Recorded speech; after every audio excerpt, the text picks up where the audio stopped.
너무나 길었던 토트넘의 무관의 저주. 자그마치 17년간의 무관 역사를 끄는 것은 호주 출신의 엔지 포스테코글루 감독이었죠. 하지만 그 과정에서 어쩌면 가장 중요한 프리미어 리그에서 역대 최다패를 기록하면서 리그 순위 17위라는 성적을 거뒀는데요. 결국 이 리그 성적이 발목을 잡으면서 유로파 리그 우승을 이끈 엔지 감독마저도 계약 기간을 다 채우지 못하고 말았습니다. 솔직히 이번 시즌 내내 엔지 감독에 대해서 영국의 모든 매체들이 비판을 했다고 해도 과언이 아닌 수준이긴 했죠. 그러나 선수단과의 관계는 좋았는지, 엔지 감독의 경질 기사가 보도되자 토트넘의 캡틴인 손흥민은 물론이고 부주장인 메디슨도 아쉬움을 감추지 못하면서 엔지 감독을 향한 인사를 남겼습니다.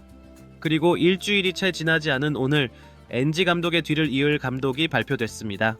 바로 브렌트포드 출신의 토마스 프랭크 감독이 정식으로 부임했다는 소식이 나온 겁니다. 토트넘의 구단 공식 홈페이지에서 현재 시간으로 목요일 오후 8시 15분에 프랭크 감독의 선임을 발표했죠. 그 내용을 한번 살펴보자면 토마스 프랭크 감독을 새로운 우리 팀의 감독으로 선임한 것을 기쁘게 알린다. 계약 기간은 2028년까지다. 프랭크 감독은 2016년부터 브렌트포드에서 일했고 프리미어 리그에서 가장 오래 감독직을 맡고 있는 인물 중 한 명이다. 프랭크 감독은 브렌트포드라는 팀을 챔피언십에서 프리미어 리그로 승격시켰을 뿐만 아니라 지속적으로 모든 이들의 예상보다 더욱 뛰어난 성적을 거두기도 했다. 프랭크 감독은 현대 축구에서 가장 진보적이고 혁신적인 인물 중 하나다.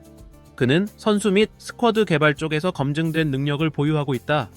다가오는 시즌을 준비하는 동안 그가 팀을 잘 이끌어주기를 기대한다. 라면서 프랭크 감독을 선임한 이유가 나와 있는데요. 2부 리그에 있던 브렌트포드를 이끌고 승격해서 단숨에 1부 리그의 중위권으로 자리 잡은 프랭크 감독의 능력을 중시한 듯하죠. 그러면서 브렌트포드 때부터 함께했던 스태프들도 몇 명 함께 데려왔는데 재밌게도 맨유의 1군 수석 코치도 같이 데리고 들어왔습니다. 이름이 안드리아스 거르구슨이라는데 아마 같은 덴마크 사람으로서 그 인맥으로 데려온 게 아닌가 싶네요. 그런데 16위를 하는 맨유 수석 코치가 17위 토트넘에게 큰 도움이 될지는 모르죠. 네, 일단 특이한 부분이라 말씀드리는 겁니다. 프랭크 감독에 대한 평가를 보면 대중들보다도 축구에 대해 잘 아는 전문가들이 굉장히 높이 평가를 하고 있는 것 같은데요. 엄청나게 다양한 전술을 잘 이해하고 있고 그 전술들을 선수에 맞춰서 사용할 수 있는 유연한 부분이 장점이라고 알려져 있습니다. 솔직히 일반 팬들 입장에서는 어쨌든 엔지 감독은 유럽 대항전 우승으로 우승 DNA가 있다는 걸 입증한 반면에 프랭크 감독은 기껏해야 리그 중위권이고 유럽 대항전 경험도 거의 없다시피 하다 보니까 기대보다는 걱정이 앞서는 게 사실입니다. 하지만 영국의 공영방송인 BBC에서도 프랭크 감독을 매우 높이 평가했는데요. BBC의 수석 축구 기자인 필 맥널티가 직접 프랭크 감독에 대한 기대감을 전하는 기사를 쓰면서 자세히 분석했습니다. 토마스 프랭크 감독이 프리미어리그에서 브렌트포드를 이끌었던 4시즌 동안 팀이 잔류할 수 있을지에 대한 의구심이 많았다. 하지만 그는 암울한 예측을 뛰어넘었을 뿐만 아니라 거의 항상 안정적인 성적을 거뒀다. 프랭크 감독은 팀의 핵심 선수였던 이반 토니가 사우디로 이적했음에도 불구하고 브리안 음보에모와 요한 위사라는 공격수들을 발굴해냈다. 이들을 중심으로 한 전진하는 공격 스타일로 리그 11위를 차지했다. 라면서 프랭크 감독이 전술도 뛰어나지만 선수 발굴에도 엄청난 재능이 있다고 말했죠. 과거 리버풀에서 뛰었던 덴마크 출신 분석가 얀모엘비도 프랭크 감독을 극찬하면서 프랭크는 문제를 파악하고 해결하는 능력이 있다. 사람들은 항상 브렌트포드가 고전할 거라고 예상했지만 그렇지 않았다. 프랭크 감독이 언제나 새로운 해결책을 찾아냈기 때문이다. 이반 토니를 잃은 이번 시즌에 음보에모와 위사 같은 듀오를 만들어낼 거라고 예상한 사람은 없었다. 프랭크 감독은 자격과 자질을 모두 갖췄다. 그가 토트넘에 부임한 건 정말 흥미로운 일이다. 라면서 토트넘과 프랭크 감독이 뭔가 대단한 한방을 보여줄 거라는 기대감을 드러냈습니다. 우선 토트넘이 엔지 감독을 경질하고 데려온 이유는 확실히 알겠죠. 정말 이대로만 된다면 참 좋겠는데요. 그러나 여전히 토트넘 선수들은 감독의 교체를 잘 받아들이지 못하고 있습니다. 토트넘의 부주장 중 한 명인 로메로가 갑자기 프랭크 감독의 선임이 발표된 지 얼마 지나지 않아서 개인 SNS에다가 엔지 감독을 향한 메시지를 쓴 겁니다. 로메로의 메시지 중에 눈에 띄는 부분은 엔지 감독님, 경이로운 두 번의 시즌을 보내게 해주셔서 감사합니다. 당신은 환상적인 감독이고 무엇보다 최고의 대접을 받을 자격이 있는 훌륭한 사람입니다. 네, 바로 이 부분인데요. 최고의 대접을 받을 자격이 있다고 했는데 엔지 감독이 토트넘에게 받은 대접은 최고라고 하기에는 어렵거든요. 유로파 우승시킨 감독을 잘랐으니까요. 그렇다면 로메로는 엔지 감독이 경질된 것에 분노하고 있을 수도 있다는 말입니다. 이 메시지 타이밍도 의미심장한 게 엔지 감독의 경질 발표는 지난주였거든요. 그런데 그때는 가만히 있다가 갑자기 새로운 감독 선임이 발표되니까 이제서야 이런 글을 올린 게 좀 이상하죠. 시즌 내내 토트넘을 떠날 수 있다고 이적설이 돌았던 로메로였는데 이번에 유로파 리그에서 우승을 하면서 비로소 남을 마음이 생겼다고 봤거든요. 그리고 그 우승을 이끈 게 엔지 감독이고요. 그러다 보니까 아예 토트넘을 떠날 수도 있다는 굳은 결심으로 이런 메시지를 썼다는 추측도 현지 커뮤니티에서는 나오고 있습니다.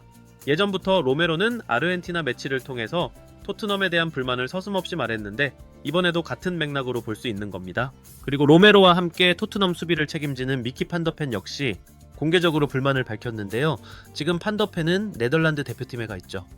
네덜란드는 최근 몰타와의 맞대결에서 8대 0의 엄청난 대승을 거두었는데 이 경기에서 승리한 이후 인터뷰에서 판더펜의 폭탄 발언이 나왔습니다. 기자가 국가대표 경기 인터뷰인데도 갑자기 엔지 감독의 해임에 대해서 어떻게 생각하냐는 질문을 했는데요. 감독에 대한 권한은 구단에 있다. 선수로서 말할 수 있는 건 별로 없다. 하지만 엔지 감독은 정말 오랜만에 토트넘에게 우승 트로피를 안겨주는 성공을 거뒀다. 그렇게 보면 토트넘이 엔지 감독을 경질한 건 이상한 선택이다. 선수들은 엔지 감독을 잘 따랐다. 그는 언제나 100% 이기려는 마음가짐을 갖고 있다. 리그 성적이 너무 안 좋았다는 점을 용납할 수 없다고 말한 사람도 있다. 그 말도 맞지만 그건 복합적인 이유 때문이다. 엔지 감독만의 잘못이 아니었다. 라면서 감독을 교체한 구단의 선택이 이상하다고 직설적으로 발언해 버렸습니다. 토트넘 센터백들끼리 짜고 멋진 건지 뭔지 공교롭게도 두 선수가 모두 엔지 감독의 경질에 불만을 표시한 걸 보면 심상치 않은데요. 감독이 뛰어나고 구단이 일 처리를 잘해도 결국 경기장 위에서 축구를 하는 건 선수거든요. 네. 구단 수뇌부들은 프랭크 감독을 데려온 것에 매우 만족하면서 좋아하고 있을지 몰라도 판더펜의 인터뷰를 보면 선수들 사이에서는 아직 불만이 사그라들지 않았습니다. 사실 손흥민에게도 엔지 감독의 존재는 특별할 수밖에 없는 사정이 있잖아요. 손흥민을 주장으로 임명한 게 엔지 감독이고 또 같이 유럽 대항전 우승을 하면서 토트넘뿐만 아니라 손흥민 역시도 커리어의 하이라이트를 찍을 수 있었죠. 게다가 현재 계속해서 사우디 이적설로 영국 매체들이 손흥민을 흔들고 있는 상황. 솔직히 손흥민이 사우디로 이적한다고는 절대로 믿고 싶지 않지만 굳이 사우디로 이적하지 않더라도 토트넘의 정기 떨어질 수 있습니다. 사업가인 레비는 모든 걸 숫자로 판단하고 돈을 벌 생각만 가득하겠지만 잊지 말아야 할 건 손흥민, 로메로, 판더펜 이 선수들은 모두 사람이라는 겁니다. 프로 의식도 중요하지만 감정을 느끼고 엔지 감독과 끈끈한 뭔가가 있다는 거예요. 프랭크 감독이 갑자기 좋은 감독이라고 해도 지금은 처음 보는 아저씨일 뿐입니다. 과연 프랭크 감독의 선임이 어떤 나비 효과로 돌아올지 지켜보시죠. 개인적으로는 더 레벨 높은 감독을 데려왔어야 했다고 보는 거고요. 이제 남은 건 챔스까지 제대로 치를 수 있는 선수들로 채워야 할 텐데 그게 기대가 안 되고 있습니다. 네. 프랭크 감독과 손흥민이 잘 맞길 바랄 뿐이죠.